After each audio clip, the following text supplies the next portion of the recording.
mapagpalang araw mga kataba. Yan. Yan na naman si ulan. Pero kailangan ko na magluto at hindi ko na siya maintay. Ang lakas ng ulan mga kataba. Tapos gagawa naman tayo ng ating, siyempre, lutong ulam na naman natin tayo ngayon. Ang ating gawain dito sa bahay ay magluto na magluto para sa ating pamilya. Meron ako ditong baka. Ginaluan ko, ano to, nadamay lang tong chicken, pero kasi ito, napakulo ko na to ng matagal. Doon sa electric namin, malambot na yan. Meron niyang beef stock. Mamaya ipangsasabaw ko ng kaunti sa ating kaldereta. Tapos ang gulay natin, patatas, carrots, bell pepper, bawang, sibuyas. Yan, pagsasabayin ko na.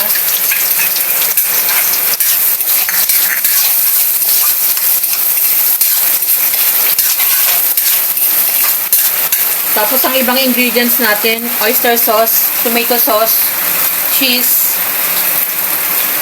liver spread. Ito kahit wala to kasi ano to eh. Iba't ibang spices na yung binabanggit ko ng mga nakaraan. Nagamit ko na yan. Malaki kasi yung lata na yan. No? Kaya kahit wala niyan pwede. Hindi na rin ako maglalagay ng tomato paste. Kasi meron na tayo nito. Ayan. Tapos ilalagay ko na yung ating beef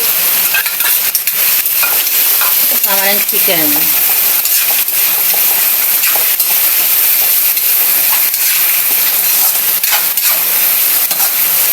Pabayaan muna natin siya dyan mag-isa bago tayo maglagay ng mga susunod natin ingredients.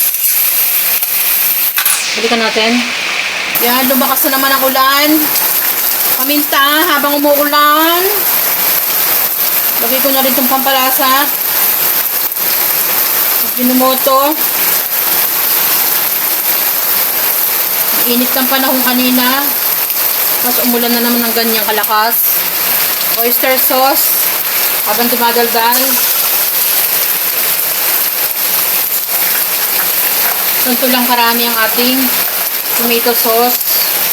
Dahil hindi naman ito masyadong marami.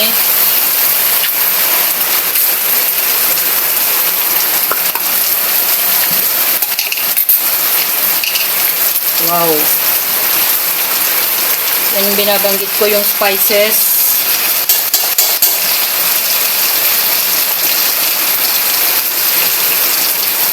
Isasama ko lang ilagay yung ating carrots at patatas. Dahil mainit to.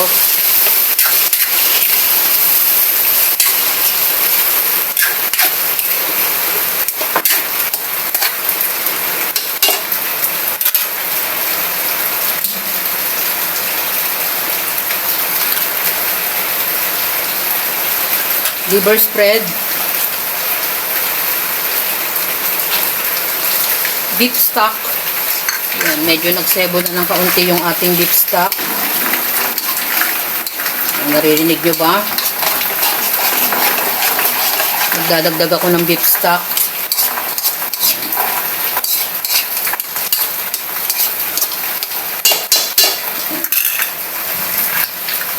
Konting ano, mamaya na yung konting sugar.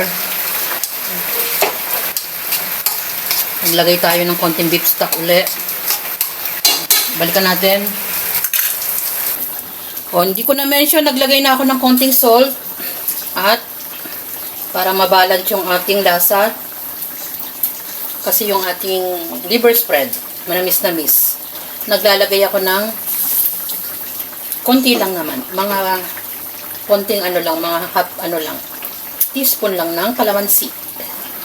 Yan. Yung strainer ko na yung kamay ko. At isasama ko naman na to. Bell pepper at isang pirasong siling green. Bubudburan ko naman to mamaya ng cheese sa ibabaw. Tinikman ko na to mga kataba kanina, masarap na. Hindi pa natin nakukumpleto yung ibang ingredients. O, yung iba nga naglalagay pa ng ano eh, garbanzos, green peas, pero sa akin sapat na tong tatlong gulay na to.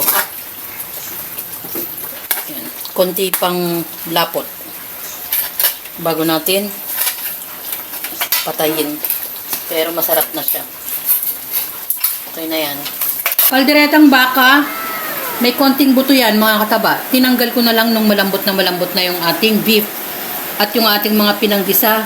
Halo-halo na yan. Sari-saring mga pampalasang inilagay ni Mama Taba dyan. Nakakatulong ang ating liver spread. Depende sa pagluluto natin mga kataba. At yun naman sa atin ay simple pero masarap.